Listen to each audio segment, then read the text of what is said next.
नमस्कार मित्रांनो, मी तुम्हाला जो आता हा व्हिडिओ दाखवत आहे तिथे मी ॲक्च्युली विजिट दिलेली आहे. इथे तुम्ही बघू शकता. मी आता आलो आहे हा इत्माद-उद-दौला आग्रा येथे. इत्माद-उद-दौलाचा मकबरा हा दिल्लीत नाही आहे, तो आग्रा येथे आहे आणि याला बेबी ताज असेही म्हणतात.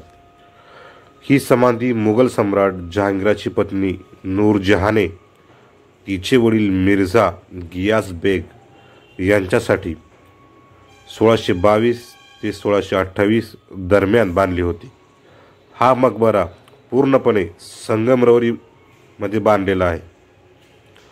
भारतातील पहिला मुघल स्मारक आहे आणि ताजमहालचा अग्रदूत मानला जातो. याचं ठिकाण आहे आग्रा यमुना नदीच्या पश्चिम तीरावर.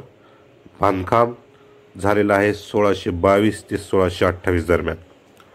याचा उद्देश मुघल सम्राट जहांगीरची पत्नी नूरजहांने तिचे वडील मिर्झा गियास बेग ज्यांना इत्माद-उद-दौला ही पदवी होती यांच्यासाठी बांधले गेले आहे.